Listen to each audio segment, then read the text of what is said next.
పాత్రికేయ సోదరులందరికీ నా హృదయపూర్వక నమస్కారం. గత కొద్ది వారాలుగా జనవాణి కార్యక్రమం కానీ రైతు భరోసా కౌలు రైతు భరోసా యాత్రలో కానీ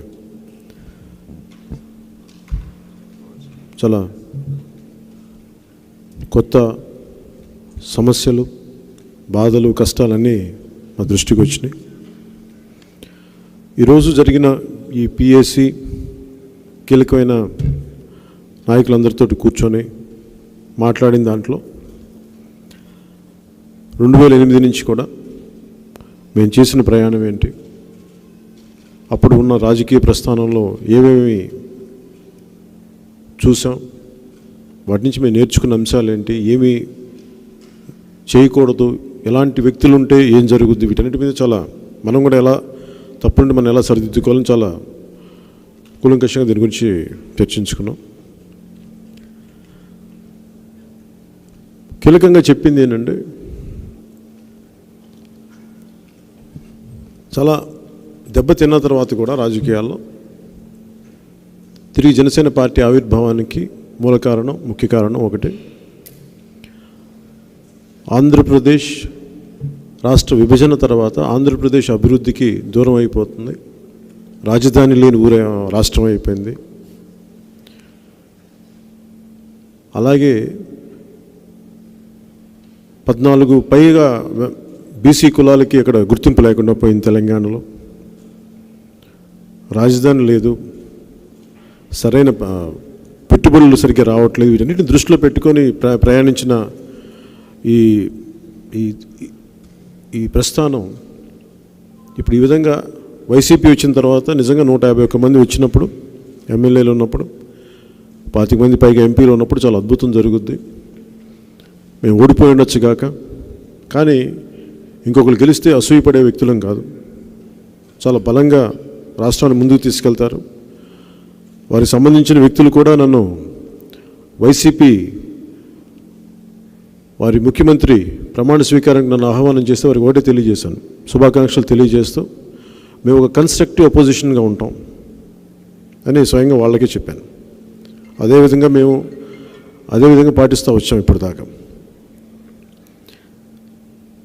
నిన్న రాయలసీమ యాత్రలో మేము కడప జిల్లాకి వెళ్తున్నామంటే అన్ని జిల్లాల నుంచి, దాదాపు అన్ని ప్రసార మాధ్యమాల నుంచి, సామాజిక మాధ్యమాల నుంచి ఈ యాత్ర ఎలా సాగుద్ది, అసలు వీళ్ళని జనసేన వాళ్ళని తిరగనిస్తారా లేదా, అసలు ఇలాంటి ఆలోచన ధోరణి చూసి ఏమనిపిస్తుందంటే, రాయలసీమలోకి కడపలోకి ఎవరు అడుగు పెట్టలేరు, కోస్తా ప్రాంతం నుంచి వచ్చిన నాయకులు ఎవరు కూడా అక్కడ అడుగు పెట్టలేరు అని ఒక భయాన్ని కలిగించే ఒక భావాన్ని చాలా దశాబ్దాలుగా ప్రవేశపెట్టారు. కానీ జనసేన పార్టీ కానీ, నాయకులు కానీ, జన సైనికులు కానీ, వీర మహిళలు కానీ, నేను కానీ మాకు అలాంటి భయాలు లేవు. జాతీయ భావాలతో పెరిగిన వాళ్ళం, మనుషులందరూ సమసమాజం కావాలని కోరుకునే వాళ్ళం. ఒక ప్రాంతం ఎక్కువ కాదు, ఒక ప్రాంతం తక్కువ కాదు. ఒక ప్రాంతంలో ఉన్న నాయకులు బెదిరిపోయే వ్యక్తులు కూడా కాదు. నేను చూసింది కానీ, మిగతా పెద్దలతో మాట్లాడింది కానీ, రాయలసీమ నుంచి వచ్చిన ఎంతోమంది నాయకులతో మాట్లాడింది కానీ, ఇవన్నీ చూస్తే రాయలసీమ నుంచి అత్యధిక ముఖ్యమంత్రులు వచ్చారు. అందరూ రాయలసీమ నుంచి వచ్చారు. ఈరోజుకి రాయలసీమ ఎందుకు వెనకబడి ఉంది? స్టడ్ ఫార్మ్స్, వేల ఎకరాలు, వేలాది కోట్లు చేసే మైన్స్ ఉన్నాయి తప్ప అక్కడున్న యువతంతా ఉపాధి అవకాశాలు లేక పక్కనున్న బెంగళూరు, హైదరాబాదు, తమిళనాడు ఇలాంటి చోట్లకి వెళ్ళిపోతూ ఉన్నారు. అక్కడున్న యువత కూడా కాన్స్టెంట్గా మాకు ఒకటే కంప్లైంట్ అన్నా, మాకు ఉపాధి అవకాశాలు కల్పించండి అని. ఎందుకు ఉపాధి అవకాశాలు లేవు అంటే, కొద్దిమంది రాయలసీమ నాయకులు, అందరం చెప్పట్లేదు, కొద్దిమంది రాయలసీమ వెనుకబడిపోయింది దాని మీద బతుకుతారు తప్ప మరి దాని గురించి ఏం చేయాలని ఎవరు ఆలోచించట్లా. సో రాయలసీమని మనం ముఖ్యంగా ఇంతమంది ముఖ్యమంత్రులు వచ్చిన ప్రదేశం కాబట్టి దీని గురించి ఆలోచించాలి అంటే, ఆ రోజున తెలంగాణలో కూడా ఎందుకు ఆంధ్ర వాళ్ళు దోచేస్తున్నారు, దోపిడీ చేస్తున్నారు పదం రావడానికి కూడా ఈ సెటిల్మెంట్ కల్చర్ వల్ల స్థానికంగా ఉన్న తెలంగాణ వాళ్ళకి చాలా కోపాలు ఉన్నాయి. అలాగే ప్రాజెక్టులు చేయలేదు కొంతమంది ఆంధ్ర నాయకులు అని చెప్పి ఇటువైపు ఇట్లా మొత్తం కోపం మనం సమిష్టిగా ఆంధ్ర ప్రజలు దీని తాలూకు ఫలితం అనిపించారు, దుష్ఫలితం. వారు మాటపడ్డారు. సో మేము చూస్తున్నాం. నాకు ఒకటే అనిపించింది, పచ్చడి ప్రాంతం మీరు నిన్ను చూసారు సిద్ధపడటం, మనమే వెళ్ళింది. ఎంత పచ్చడి ప్రదేశం. రైల్వే కోడూరు చూస్తే మొత్తం ఉద్యాన పంటలు ఉన్న ప్రదేశం, విపరీతమైన కాలేజీలు ఉన్నాయి, ఎడ్యుకేషనల్ ఇన్స్టిట్యూషన్స్ అన్నీ కొద్దిమంది రాజకీయ నాయకుల చేతిలో ఉన్నాయి కానీ ప్రజల చేతుల్లో లేవు. ఇవన్నీ మేము చూసిన తర్వాత ఒకటే అనిపించింది, ఇది మారాలని కోరుకున్నాం. ఏ రాయలసీమకు చెందిన కీలకమైన నాయకులు ఎవరైనా సరే రాయలసీమ నుంచి వచ్చి కోస్తా ఆంధ్రాలో స్థలాలు కొంటారు, పరిశ్రమలు పెడతారు, అలాగే హైదరాబాద్కి వెళ్ళి పెట్టుబడులు పెడతారు. కానీ మరి ఎందుకు ఎవ్వరు కూడా దేశం నుంచి కానీ మిగతా జిల్లాల నుంచి కానీ ఎందుకు రాయలసీమ ప్రాంతానికి వెళ్ళి పెట్టుబడులు పెట్టలేరు, ఎందుకు పరిశ్రమలు పెట్టలేరంటే అక్కడ కొద్దిమంది నాయకులు పడనివ్వరు. అంటే అక్కడ ఏ పరిశ్రమ వచ్చినా నేను మనంతా మాట్లాడుతుంటే నాయకులందరూ చెప్తుంది ఒకటి, మా రాయలసీమ నాయకులందరూ కప్పం కట్టాలి. ఇక్కడ ఒక పరిశ్రమ స్థాపించాలి అంటే రాయలసీమలో కప్పం కట్టాలి. ఎవరికి కప్పం కట్టాలి? ప్రభుత్వానికి కాదు, ప్రభుత్వ శాఖలకు కాదు, అక్కడున్న ఆ ప్రాంతాన్ని గుప్పిట్లో పెట్టుకున్న వ్యక్తులకు కట్టాలి. పచ్చటి ప్రదేశం, పరిశ్రమలు పెట్టుకోవడానికి అనుకువగా ఉన్న ప్రదేశం. కప్పం కప్పం కట్టకపోతే మన కియా ఫ్యాక్టరీ మీద దాడి చేసినట్టుగా కూడా దాడి చేస్తారు. ఒక ఇంటర్నేషనల్గా ఉన్న మల్టీనేషనల్ కంపెనీకి అలాంటి పరిస్థితి వచ్చినప్పుడు ఇంకా విజయవాడ నుంచి గానో లేదంటే ఆంధ్ర నుంచి గానో గోదావరి జిల్లాల నుంచి గానో మిగతా మహబూబ్ నగర్ నుంచో తెలంగాణ నుంచి వెళ్ళి అక్కడ పరిశ్రమలు స్థాపించాలంటే ఔత్సాహిక పారిశ్రామికవేత్తలు కానీ అసలు సాధ్యపడే విషయాలు లేవు. అసలు పెట్టుబడులకి అనుకూలంగా లేనంత వరకు రాయలసీమ వెనుకబడే ఉంటుంది. ఇది ముఖ్యంగా రాయలసీమ యువతకి మేము ప్రత్యేకించి వివరించాం. అందుకని దానికి కారణాలు ఏంటి, ఎందుకు ఇది ఉంది? కేవలం కొద్దిమంది చేతుల్లోనే. దాని కులం అని మేము చెప్పట్లేదు, అన్ని కులాలు ఉన్నాయి. ప్రధానంగా రెడ్డి సామాజిక వర్గం ఉండొచ్చు, కమ్మ సామాజిక వర్గం ఉండొచ్చు, బలిజ సామాజిక వర్గం ఉండొచ్చు, మిగతా వెనకబడ్డ కులాల్లో కూడా మనకి గతంలో ఉన్న కాంగ్రెస్ నాయకులు లాంటి వాళ్ళు ఉండొచ్చు. ఏ కులం ఉన్నప్పటికీ కూడా అభివృద్ధి అయితే ఈ గొడవల మధ్య అభివృద్ధి దూరం అయిపోతూ ఉంది. దీనికి ఒక కొత్త రక్తం రావాలి రాజకీయాల్లోకి, రాయలసీమ రాజకీయాల్లోకి. నేనంతా జనవాణి కార్యక్రమంలో మేము తిరుగుతూ ఉంటే ముఖ్యంగా కశ్మీర్ కౌంటర్ ఇన్సర్జెన్సీ విభాగంలో పనిచేసే ఒక సైనికుడు, రెడ్డి ప్రసాద్ అని ఒక సైనికుడు, సెలవు పెట్టుకొని మరి మీరు వస్తున్నారని చెప్పి సెలవు పెట్టుకొని మరి వచ్చి నా 2 ఎకరాలు చిత్తూరులో ఒక నియోజకవర్గంలో ఇలా తీసేశారు, మాది కబ్జా పెట్టారు మాది. అబ్బాయి అన్న మాటలు వేదన చాలా వేదన కలిగించినాయి. మా అధికారులు ఏం చెప్తారంటే మన భారత భూభాగంలోకి ఎవడన్నా అడుగు పెడితే కాల్చేయమని చెప్తారు మమ్మల్ని సరిహద్దుల్లో. నేను ఒకవైపు నా భూమిని నా మాతృభూమిని నేను కాపాడుకుంటా ఉంటే ఇక్కడ నా సొంత భూమి 2 ఎకరాలు మేము డబ్బున్న వాళ్ళం కాదు. మా నాయన పెద్ద ఆయన, మా ముసలాయన మా నాయన, నా తల్లిదండ్రులు వృద్ధాప్యంలో ఉన్నవాళ్ళు. నేను దేశం కోసం పనిచేస్తుంటే నాకున్న 2 ఎకరాలు అక్కడ ఉన్న స్థానిక నాయకులు తీసేసుకున్నారు. నేను ఎవరికి చెప్పుకోవాలి? నేను కూడా ఉగ్రవాది అయిపోవాలన్న మాటలు చాలా ఆవేదన కలిగించినాయి. వ్యవస్థలు పనిచేయడం మానేసినాయి. కోస్తా ఆంధ్రాలో ఒక దళితులకు కానీ వెనకబడ్డ కులాలకు కానీ ఇంకెవరికన్నా కానీ ఒక అన్యాయం జరిగితే కనీసం గొంతెత్తి చెప్పుకునే, న్యాయం జరుగుతలేదో పక్కన పెడితే కనీసం గొంతెత్తి చెప్పుకునే అవకాశం ఉంది. రాయలసీమలో గొంతెత్తడానికి కూడా భయపడుతున్నారు. ఇది నేను గమనించింది. చాలా ఓపెన్గానే చెప్తారు అక్కడ ఉన్న నాయకులు కొద్దిమంది, ఇది మా ఇలాకా, మేము మాకున్న ఈ ఆధిపత్యాన్ని మేము వదులుకోం, అత్యధికంగా బీసీ కులాలు ఉన్నాయి, యాదవులు ఉన్నారు, గొల్ల కురబులు ఉన్నారు, బోయలు ఉన్నారు, పద్మశాలీలు, దేవాంగులు ఉన్నారు, బలిజ కులాలు ఉన్నారు, బలిజ ఉపకులాలు ఉన్నాయి, ముస్లిం తెగల్లో ముఖ్యంగా దూదేకులు కులాలు ఉన్నాయి.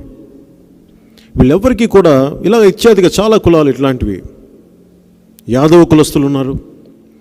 ఇంతమంది ఉండి కూడా ఎక్కువ మంది వీళ్ళు బయటికి రాలేకపోతున్నారు. ముఖ్యంగా యువత, అన్ని కులాల్లోని యువత బయటకు వచ్చి ఇది మారాలని కోరుకుంటా ఉన్నారు. కానీ దానికి తగ్గ రాజకీయ వాతావరణం అక్కడ లేదు. అలాంటి రాజకీయ వాతావరణం కల్పించాలి అంటే ముఖ్యంగా వెనకబడ్డ వర్గాలు, కేవలం అలంకారప్రాయమైన పదవులు కాకుండా ఎస్సీలకు కానీ, ఎస్టీలకు కానీ, బీసీలకు కానీ, ఇప్పుడున్న వ్యక్తులు ఎవరైనా సరే అధికారంలో అలంకారప్రాయమైన పదవులేవి. ఒక హోమ్ మినిస్టర్ ఇచ్చినా కానీ అలంకారప్రాయమే. మీకు సెక్యూరిటీ ఇస్తాం, మీరు వెళ్ళి మాట్లాడండి, మీరు చెప్పిన ఫైళ్ళు సంతకాలు చేయండి, ఇంతే.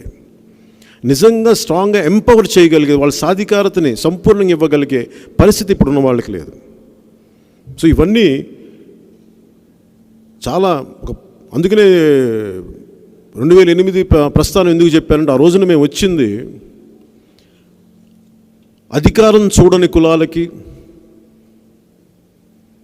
కేవలం అలంకారప్రాయం వరకు మాకు మీ ఓట్ బ్యాంక్ తప్ప మీకు అలంకారప్రాయ పదవులకి మీరు పరిమితం తప్ప నిజంగా సాధికారత మీకు ఇవ్వం అని చెప్పి అలాంటి ఎస్సీ, ఎస్టీ, బీసీ కులాలకి కానీ రావాలని ఎంతో తప్పనితో వచ్చి అది నిలబెట్టుకోలేకపోయాం. ఆ రోజున ఈసారి అది నిలబెట్టుకుంటాం, ఖచ్చితంగా మాట్లాడతాం. దీనికోసం మనం ఏం చేయాలనేది మేము కూర్చోబెట్టి, ముఖ్యంగా అధికారం చూడని కులాలకి, ఎంబీసీ కులాలకి, బీసీ కులాలకి, ఎస్సీ, ఎస్టీ కులాలకి నిజంగా సమర్థతతో ఉండి, యోగ్యతతో ఉండి వారి వారి కులాలకి చేసుకోగలిగే వ్యక్తుల్ని కనీసం మనం గుర్తించాలి. ఆ విధంగా పాలసీలు ఉండాలని చెప్పి ఈరోజు తీసుకున్న ప్రధానమైన నిర్ణయం. అలాగే ముఖ్యంగా ఎస్సీ బరియల్ గ్రౌండ్స్ దగ్గర కానీ, అలాగే ముఖ్యంగా ఇంకొకటి మైనారిటీలకు సంబంధించి, ముఖ్యంగా దూదేకులు కానీ, కులాలకు సంబంధించి మైనారిటీలకు సంబంధించిన బరియల్ గ్రౌండ్స్ కానీ, శ్మశాన వాటికలు కానీ, లేదంటే వాళ్ళకున్న చిన్నపాటి మస్జిద్, మన వక్ఫ్ బోర్డు ఆస్తులు కానీ అక్కడున్న నాయకులు కబ్జాలు పెట్టేసి వాళ్ళ మీద దాడులు చేస్తూ ఉంటే కనీసం వాళ్ళు ఎక్కడ చెప్పుకోలేని పరిస్థితి వచ్చింది. నేను కడప జిల్లా నుంచి ముస్లింలు నా దగ్గర తీసుకొచ్చింది. మొత్తం మా కడప జిల్లాలో ఉన్న ముస్లింలందరూ కలిసి మేము ఒక తీర్మానం చేసుకుని మీ దగ్గరికి పంపించారు. అది నేను చెప్తున్న మాట కదా, ఆయన చెప్తుంది కూడా మీకు రికార్డ్ అయ్యి ఉంటుంది, మీరు యూట్యూబ్లో చెక్ చేయొచ్చు. మా వక్ఫ్ బోర్డు ఆస్తులు ఇలాగా కబ్జాకు గురవుతున్నాయి, మీరు దయచేసి వీటిని రక్షించాలి అని మేము మిమ్మల్ని నమ్ముతున్నామని చెప్పి నా దగ్గర తీసుకొచ్చి ఆ రిప్రజెంటేషన్ ఇచ్చారు. అందుకే ఈ రోజున వక్ఫ్ బోర్డు ఆస్తుల పరిరక్షణ కానీ, వెనుకబడ్డ ముస్లింల ఆర్థిక పరిపుష్టి కానీ, ఇది ప్రధానంగా ఈ రోజున మేము తీసుకున్న రెజల్యూషన్లో ఒకటి.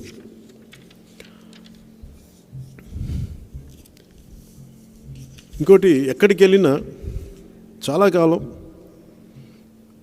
ఉమ్మడి రాష్ట్రంగా ఉన్నప్పుడు నన్ను బాగా కదిలించిన సంఘటన, ఎంఆర్పిఎస్ అధ్యక్షులు మందకృష్ణ మాదిక్ గారు దివ్యాంగులకు సంబంధించి ఒక పెద్ద మీటింగ్ పెట్టారు. అప్పుడు నేను టీవీలో చూస్తూ ఉన్నాను, చాలా రోజులు చూస్తూ ఉన్నాను, ఎక్కడైనా పోస్టర్స్ పడతా ఉంటే చూస్తూ ఉంటే దాన్ని కొంచెం పరిశీలిస్తూ వచ్చాను కొద్ది రోజులు. ఒక్కరోజు ఆ పెద్ద పబ్లిక్ గ్రౌండ్స్లో పెడితే ఆ మీటింగ్, ఇంతమంది దివ్యాంగులు ఉన్నారా, ఇంత బాధలు ఉన్నాయా పాపం వాళ్ళ. ఆ రోజు ఆయన అందరూ విమర్శించారు ఆ రోజున. ఎందుకంటే నాకు మొన్న 2018లో కూడా నేను దివ్యాంగులకు సంబంధించి ఒక మీటింగ్ పెడితే అందులో ఒక దళిత కులానికి చెందిన, ఎస్సీ మాల కులానికి చెందిన పాపం దివ్యాంగులు చదువుకున్న ఆయన పేరు మర్చిపోయాను నేను. ఆయన అన్న మాటలు కూడా ఏంటంటే, అన్న మాకంటే కూడా మా కులంతో పాటు ఇంకా వెనక్కి వీళ్ళు నిరాధారణకు గురైన దివ్యాంగులు ఉన్నాయి, కులానికి సంబంధం లేదు దివ్యాంగులకి, అందరూ వీళ్ళని చాలా ఇలాంటి వివక్షతో చూస్తారు, మీరు ఏదైనా చేయాలని ఆ రోజు చాలా బాధ కలిగించింది ఆయన అన్న మాటలు. అలాగే ఎంఆర్పిఎస్ మందకృష్ణ గారు కూడా ఆ రోజున హైదరాబాద్లో జరిగింది కూడా చాలా కదిలించింది. నేను సిపిఎఫ్ అనే సంస్థ పెట్టినప్పుడు చాలామంది దివ్యాంగుల దగ్గరికి వచ్చి నాకు ఆ రోజు నుంచి నాకు చాలా బాధగా ఉంది, ఏదైనా చెయ్యాలి వీళ్ళకని. సో ముఖ్యంగా దివ్యాంగుల సంక్షేమం, వారికి సామాజికంగా ఏదో కూర్చోబెట్టి ఒక 2-3 వేలు పెన్షన్లు ఇవ్వడమే కాదు, వాళ్ళకి ఏం చేయగలం మనం ఒక స్టీఫెన్ హాకింగ్ లాంటి ఒక దివ్యాంగులు కూర్చొని ఈ రోజున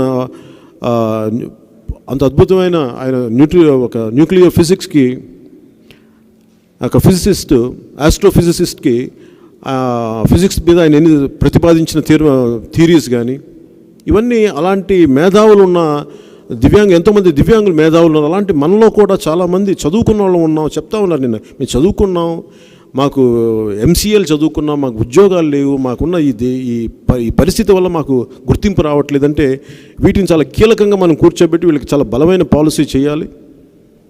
వీళ్ళకి కన్వీనియంట్గా ఉండే రేపొద్దున మేనిఫెస్టోలో కూడా ముఖ్యంగా దివ్యాంగులకి సంబంధించి ఒక ప్రత్యేకమైన మేనిఫెస్టోలో ప్రత్యేకమైన స్థానం ఉండాలి. వీళ్ళకి సంబంధించిన సపరేట్ కాలనీస్ ఉండాలి, ఎడ్యుకేషనల్ సెంటర్స్ ఉండాలి, వీళ్ళు నడపగలిగే ఒక కమర్షియల్ సెంటర్స్ ఉండాలి, సంపాదించుకోగలిగే ఒక షాపింగ్ సెంటర్స్ లాంటి వీళ్ళు నడపగలిగే షాపింగ్ సెంటర్స్ లాంటివి ఉండాలి, వీళ్ళు చదువుకోగలిగే మోస్ట్ సౌలభ్యంతో కూడిన ఈ విద్యా విధానం స్కూల్స్ ఉండాలి. ఇవన్నీ మేము ఈ రోజున చేసాం. దానికి అది కూడా మీకు చెప్తాను. అలాగే కీలకమైంది, అసలు ఇన్ని ఇబ్బందులు ఉండి రాష్ట్ర విభజన తర్వాత ఎన్నో ప్రామిసులు చేసి ప్రజలు మనస్ఫూర్తిగా నమ్మారు వైసీపీని. నా వెంట జనం వచ్చినప్పటికీ ఆ రోజున ఓటు వైసీపీకి వేశారు. ఎన్నో ఆశలు పెట్టుకున్నారు. రాగానే ఫస్ట్ పట్టుకొట్టింది భవన నిర్మాణ కార్మికులు పట్టుకొట్టారు. 32 మంది ఆత్మహత్యలు చేసుకున్నారు. మళ్ళీ బాధ్యత తీసుకోవాల్సి వచ్చింది. ఓడిపోయిన 3 నెలల్లో కూడా మళ్ళీ రోడ్ల మీదకి రావాల్సి వచ్చింది.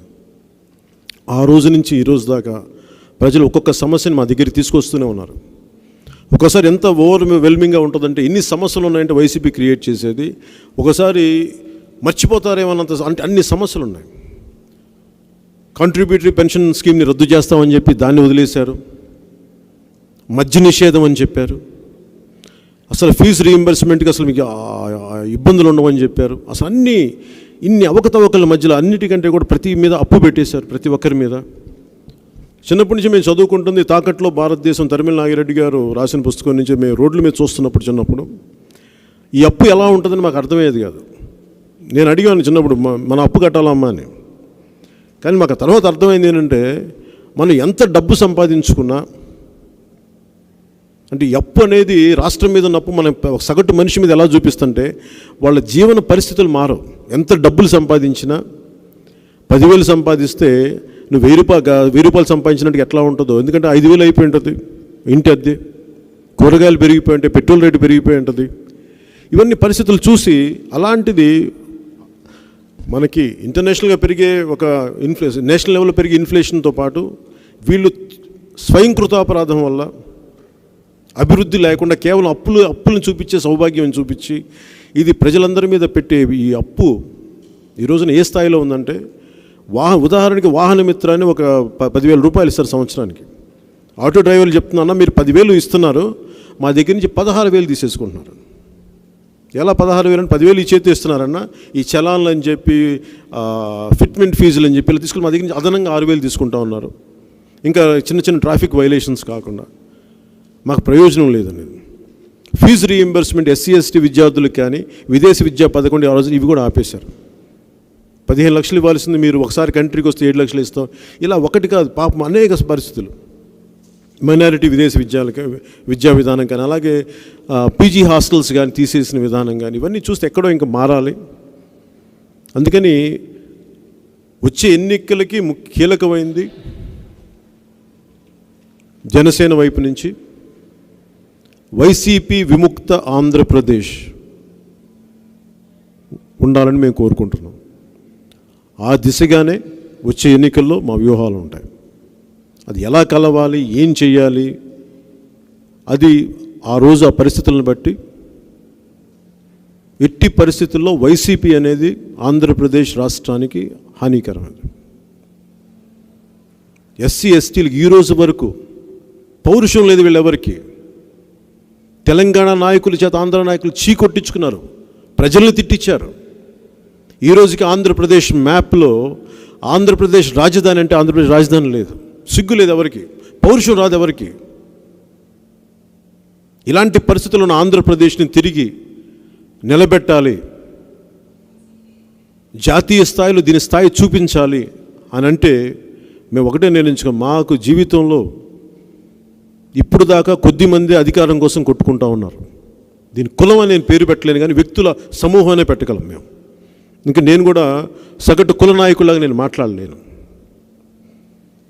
కొద్దిమంది వ్యక్తుల సమూహం వారి వారి కులాలను వాడుకొని ఉండొచ్చు, వారి వర్గాలను వాడుకొని ఉండొచ్చు. వీరి వల్ల రాష్ట్రం నిష్ప్రయోజనం అయిపోయింది. అందుకని వైసీపీ విముక్త ఆంధ్రప్రదేశ్కి ఎస్సీ ఎస్టీ వర్గాల దగ్గర నుంచి, అధికారం చూడని బీసీ కులాల దగ్గర నుంచి, నిర్లక్ష్యానికి గురైన బీసీ కులాల దగ్గర నుంచి, బలిజ కాపు ఒంటరి తెలగ కులాల దగ్గర నుంచి, వీరందరికీ అండగా ఉండే రెడ్డి కమ్మవారు ఇలాంటి సామాజిక వర్గం నుంచి, అభ్యుదయవాదంతో ఉండే ప్రతి ఒక్కరిని కలుపుకొని వైసీపీ విముక్త ఆంధ్రప్రదేశ్ వైపు అడుగులేయాలి. వ్యూహం కూడా సమయం సందర్భాన్ని బట్టి చెప్తాం. ఎందుకంటే వ్యూహం ఎప్పటికప్పుడు అది మారుతూ ఉంటుంది. కానీ దీన్ని ఏ వ్యూహం వేసినా అల్టిమేట్ ఏంటంటే వైసీపీ విముక్త ఆంధ్రప్రదేశే మా ముఖ్య ఉద్దేశం. అదే మా ముఖ్యమైన గోల్. ఇది దీని మీద మీరు దీంట్లో భాగంగా మేము సెప్టెంబర్ నుంచి పార్టీ పరంగా ఏమేమి నిర్మాణ లోపాలు ఉన్నాయి, ఏమేమి సరిదిద్దుకోవాలి, నాయకులందరూ కూడా ఒకటే చెప్పాను, మీరు జనసేన పార్టీలో ఉంటే సంపూర్ణంగా జనసేన పార్టీలో ఉండండి. పక్కనే ఉండి మేము యుద్ధం చేయాల్సింది వైసీపీతోటి. అలాగే మా పార్టీలో పక్కనే ఉండి మీరు కూర్చొని సోషల్ మీడియాలు ఇవి మాట్లాడితే యుద్ధం చేయాల్సిన వాళ్ళతో ఎదుటి వాళ్ళు మీరు కూర్చోబెట్టి మమ్మల్ని పక్కన పొడుస్తూ ఉంటే మా నాయకులను ఎవరైనా కానీ దీని మీద చాలా తీవ్రమైన చర్యలు తీసుకుంటాను మనస్ఫూర్తి బలంగా చెప్పాను. డిసిప్లినరీ కమిటీ ఏర్పాటు చేస్తాను పార్టీకి. పార్టీని కొంత అనుభవం మెచ్యూరిటీ వచ్చేవరకు ఈ డిసిప్లినరీ కమిటీ ఒక 7 మంది కానీ 5 మంది కానీ సభ్యులతోటి నా అధ్యక్షతనే దీన్ని దీన్ని పెడతానని చెప్పాను. గతంలో కూడా 2009లో కూడా చాలా మంది అపవాదులు కానీ కొంతమంది తీసుకున్నారని నాకు తెలియదు, కానీ డబ్బు తీసుకున్నారని ఒక అపవాదు ఉండింది. అలాంటి పరిస్థితులు జనసేనకు కానీ వస్తే ఈరోజు ఇందాకే చెప్పాను, అది నా దృష్టికి వచ్చి దాన్ని పరిశీలించి అది నిజమని తేలితే వెంటనే పార్టీని సస్పెండ్ చేస్తానని చెప్పి మనస్ఫూర్తిగా తెలియజేశాను. మేము ఆంధ్రప్రదేశ్ బాగు కోసం వచ్చాం. సొంత పార్టీలో ఎవరు తప్పు చేసినా నిర్దాక్షిణ్యంగా నిర్మోహమాటంగా పార్టీలోంచి వెళ్ళిపోమని చెప్తాను. బయట శత్రువుని కొట్టడం నాకు చాలా తేలిక. నాకు బయట శత్రువు కనిపిస్తాడు బయటికి, పక్కనే ఉండే అనుకూల శత్రువు కష్టం. అందుకని చెప్పే మనస్ఫూర్తిగా మీరు ఇష్టం ఉంటేనే జనసేనతో నడవండి. పెద్ద నాయకులు ఎవరు లేకుండా 7% ఓట్ బ్యాంక్ సాధించిన వాళ్ళం మేము. ఒక అపవాదుని మూటగట్టుకొని నడపలేరు పార్టీని వీళ్ళన్న ఒక బరువును మూటగట్టుకొని లాగుతూ తీసుకుంటూ వచ్చాను ఇక్కడ దాకా.